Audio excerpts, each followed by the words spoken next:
లెక్కలేని రూపాలు వచ్చేస్తున్నాయి. వీళ్ళని అడగలేదు అంటే అప్పుడు శివుడు అన్నాడు, ఏమిటి సుఖదుఖాలు అనుభవించే వాళ్ళు నేను సృష్టి చేయాలా?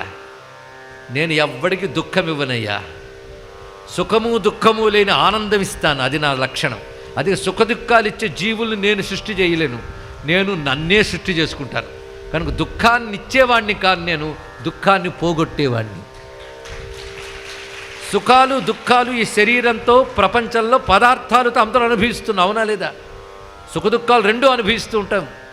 కానీ నేను సుఖదుఖాలతో ఉన్న సంసారాన్ని ఇవ్వను, సుఖదుఖాలు లేని మోక్షాన్ని ఇస్తాను, ఆనందాన్ని ఇస్తాను. కనుక నేను అలాంటి జన్మలను ఇవ్వను. నన్ను అడిగితే ఇదేంటి సృష్టి చేస్తానంటే, అయ్యయ్యో నా ఉద్దేశం అది కాదు స్వామి అన్నాడు ఇక్కడ.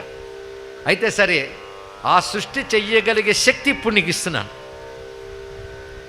నా ఆజ్ఞతో నువ్వు చేస్తావు. అయితే ఇది ఎలా వస్తుందంటే, ఇంతవరకు నీకు మానస సృష్టి జరిగింది. మనస్సు నుంచే ప్రజాపతులు ఋషులు ఇత్యాదులు వచ్చారు, దేవతలు కూడా ఆవిర్భవించారు. ఇప్పుడు సృష్టి అంతా స్త్రీ పుం అనే యోగంతో వెళ్తుంది. అంటే స్త్రీ పురుష అనే భావంతో ఇంకా సృష్టి విస్తరిస్తుంది ఇక్కడి నుంచి.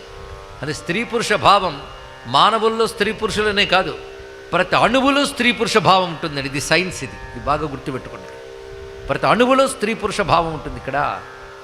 అందుకే వృక్షాల్లో, భూమిలో చూస్తున్న వాటిలో ప్రతి అణువులో స్త్రీ పురుషతత్వం ఉంటుంది.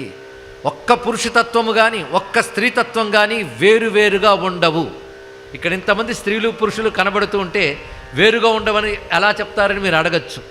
సైన్స్ తెలిసిన వాళ్ళకి తెలుస్తుంది, పురుషతత్వంలో స్త్రీతత్వం ఉంటుంది, స్త్రీతత్వంలో పురుషతత్వం కలిసే ఉంటుంది.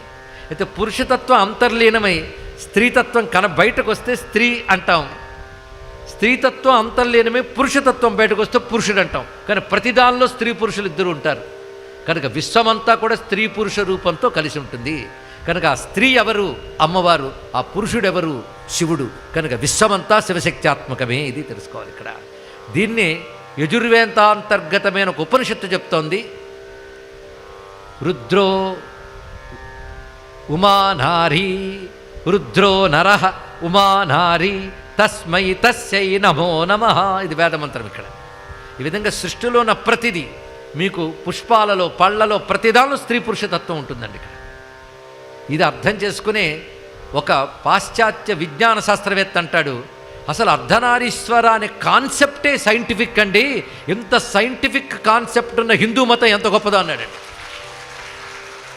ఒక్కొక్కటి ఆలోచిస్తే వాళ్ళకి అర్థమవుతుందండి, హిందూ మతం the most scientific religion, the most philosophical religion అని.